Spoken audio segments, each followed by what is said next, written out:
In my last video, I talked about what doesn't matter after 15 years of prepping, what different scenarios that I don't obsess over anymore. And that video generated a whole lot of comments. And what stood out to me is that most people weren't saying that preparedness doesn't matter at all. They were saying the opposite, actually. They were talking about how preparedness matters more when it's realistic, when it fits your situation. Today, I want to highlight some of those comments, and instead of talking about what I'm not preparing for, I want to go over what I am preparing for, and based on what the comments were in that last video, what a lot of people are preparing for. And the first one is probability-based prepping or realistic prepping, and Survive Anything had a great comment. He said, "We are in a significant poly crisis. Risk analysis says you prepare for the most likely and probable events. Our systems are all interconnected and interdependent, and a cascading failure is likely." What I like about this is something that a lot of people don't really talk about all the time, and that's the risk analysis. You know, you're actually preparing for what your risks are rather than just being afraid. And that is exactly what this realistic prepping is really all about. It's not trying to predict one disaster or another. It's not reacting to the headlines or the news stories. It's deciding, like, in real time, whether it's worth your effort, it's worth your money, and if it's worth you stressing out about. If not, it sort of gets lower on that whole threat spectrum. And this wasn't the only comment about this as well. There were quite a few of them. One person said, I prepare for Tuesday, not doomsday." That's a great comment right there, because that's what we should be preparing for. We should be preparing for next week, next month, or something, these things that aren't the global killers, right? These things that are more likely. Another comment was, "I prepare for what's common where I live," and that's a great one. Others said natural disasters first. And all of these, as long as it's not just natural disasters, you're going a little bit beyond that, beyond the FEMA prepping. You really do need to look at your situation and think about where these different events are on your threat spectrum, and do that risk analysis and figure out where your time and money is best spent with all of these disasters. Because like that comment said, everything is really interconnected. And if one thing were to happen, there could be that domino effect that, affects everything else. And this could be very large scale, or it could be something pretty minor. But if you're not paying attention to these other things, you risk not being prepared for those. Another comment here, and was basically talking about preparing locally, preparing for your situation, your neighborhood, even your state. And one person said, Outback Eddie said, "I don't prep for tornadoes because they don't happen where I live. I spend most of my effort preparing to bug out in the event of a wildfire, since wildfires are so common where I live." And I will get into bugging out here in just a little bit. That was another big one. But this really is a perfect example of, there's a lot of videos online and a lot of things online, and some of them may be for you and some of them maybe not. If you live in Florida, hurricanes are probably a big deal for you. And if you've lived there for a long time, you're probably pretty good at, exactly what to do. Here in Colorado, wildfires are a big one. Snowstorms are a big one, though, and tornadoes also, although they're not really high on my radar, even though that I am sort of in that sort of the danger zone. But there's not a whole lot you can do about the preparing for. It's the afterwards that I prepare for. But those are much more realistic concerns, I suppose, is my point.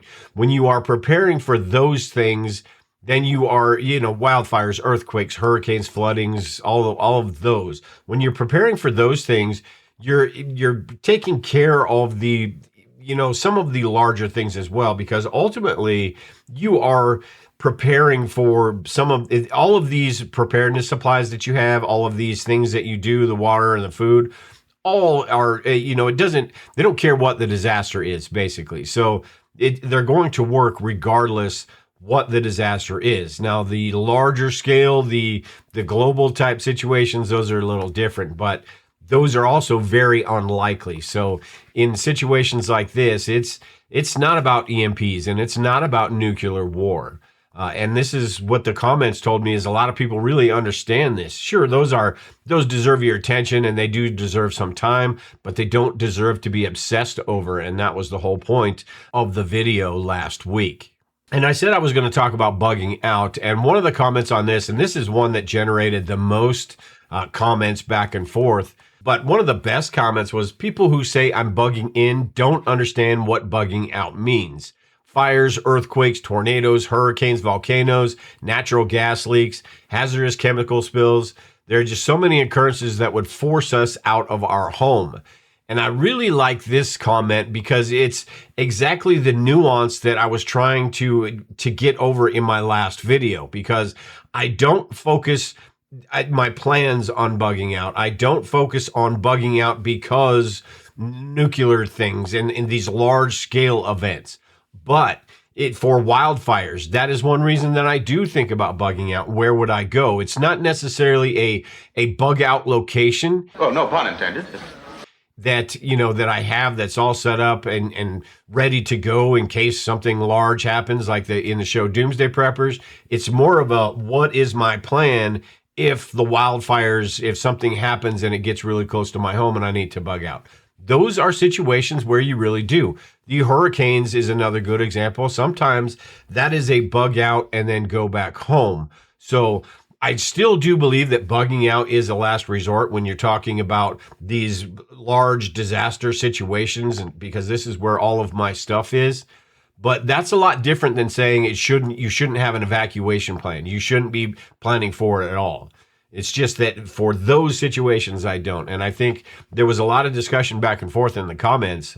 And I think it's kind of cool to see a lot of people really do understand, the bugging out. And this is something that a long time ago used to be a huge topic in preparedness. And I think it was sort of romanticized. But these days, it's sort of relegated to those situations where you are forced to evacuate out of your home. And most people don't need to plan for a permanent bug out, right? The I'm never coming home type situation. What they need to plan for is those evacuations, and that is a huge difference. Another one that was big was financial preparedness, because money is a prep as well. And I think that was in one of the comments also. But one of the best comments here was, as a very poor person, every extra cent goes towards shelf-stable food. Ways to purify water, survive without electricity. This month I have $42 left over, and that's 2 20-pound bags of great value long grain rice, 20 pounds of pinto beans, and something else. It cost me more trying to save that $42. No car, disabled and on disability and SNAP. I have 3 weeks plus for 4 to 5 people, plus 2 weeks of stored tap water and ways to purify the nearby creek water. It truly builds up slowly. You just have to start. And this is one that it was really cool to see, because it does show it is a lot harder for some people than it is for others. But it shows that it can be done. If you do have a will, that you can get it done. And you've got to be content with what your situation is. There's not a whole lot that we can do about where we are in life. We've just got to do what we can. And it doesn't do any good to stress or feel sorry for ourselves or any of that stuff. We just got to be able to do what we can. And this is honestly something that turns a lot of people off from this, because they feel like it's no point. I can't do this stuff. What am I trying to save anyway? And we can make excuses for everything in life.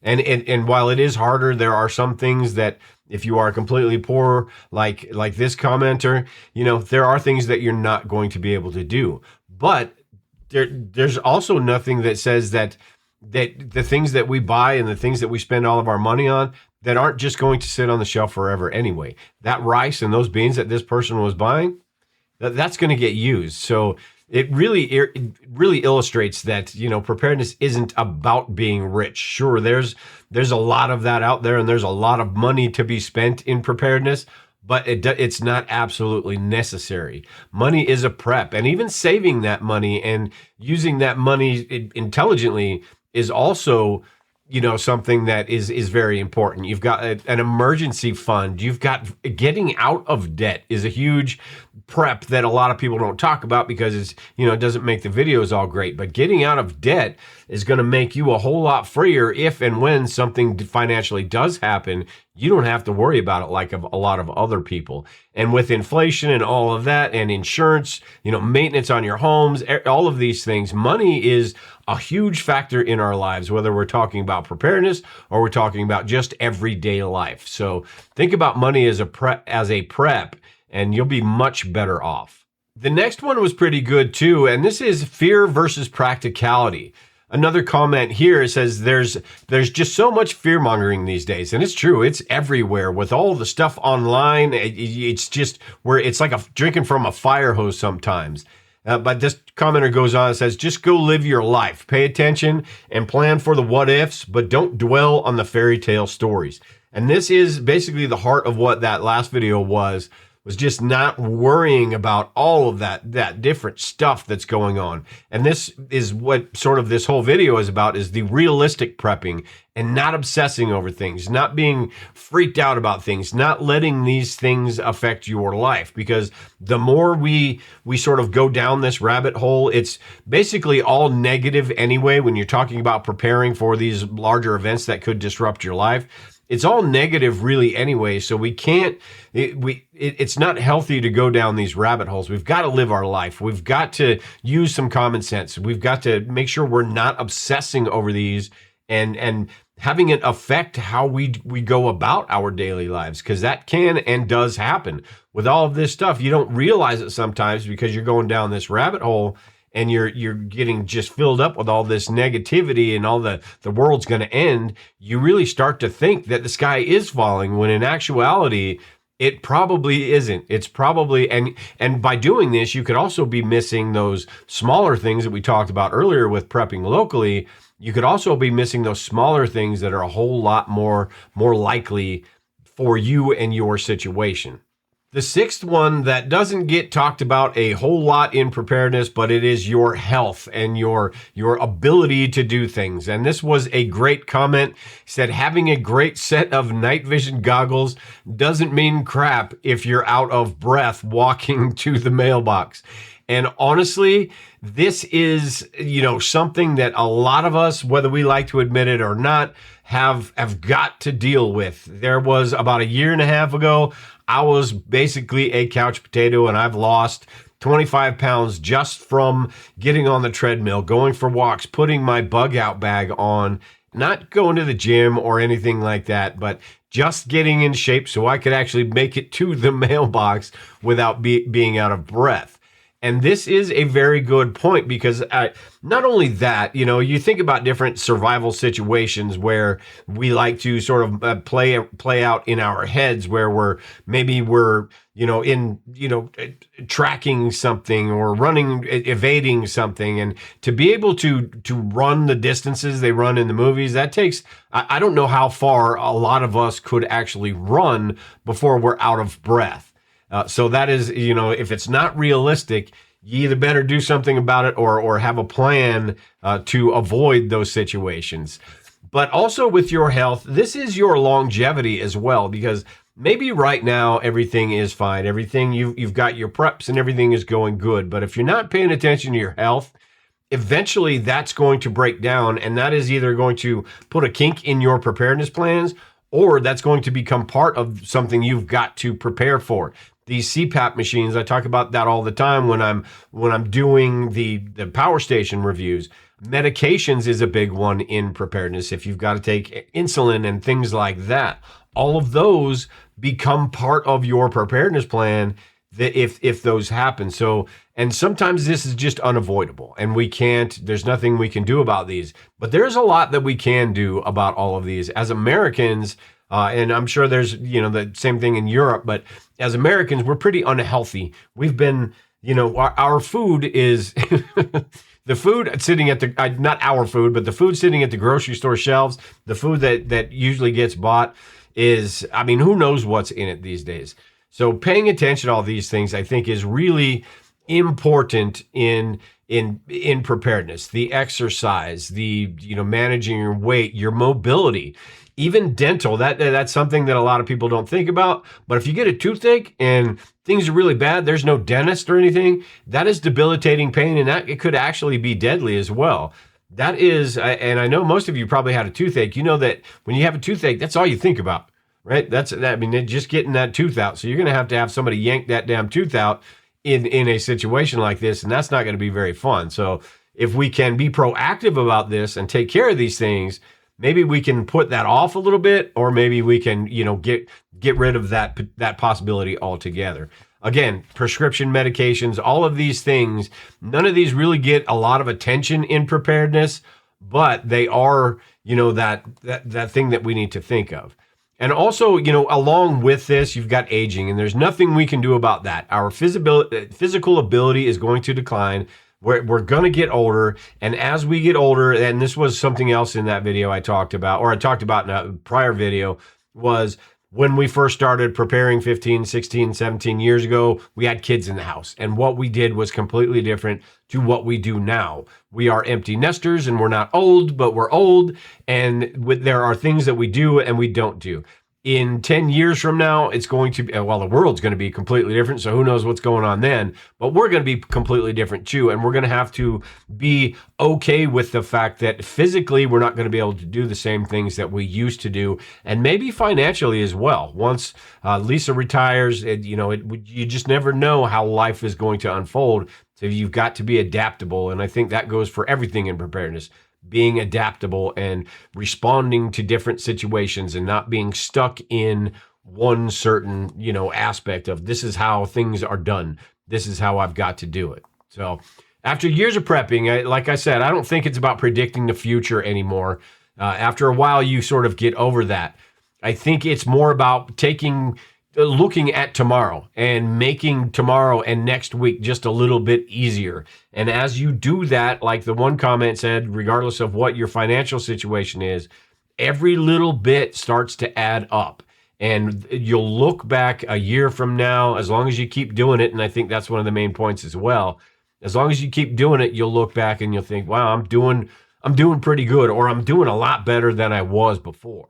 So I think we need to stop asking what's the next big disaster, right? We need to start asking what would make my family more resilient regardless of which disaster is going to happen. And I think that's a much bigger conversation, and and maybe just to ourselves as well. And that's something that really does need to be thought about.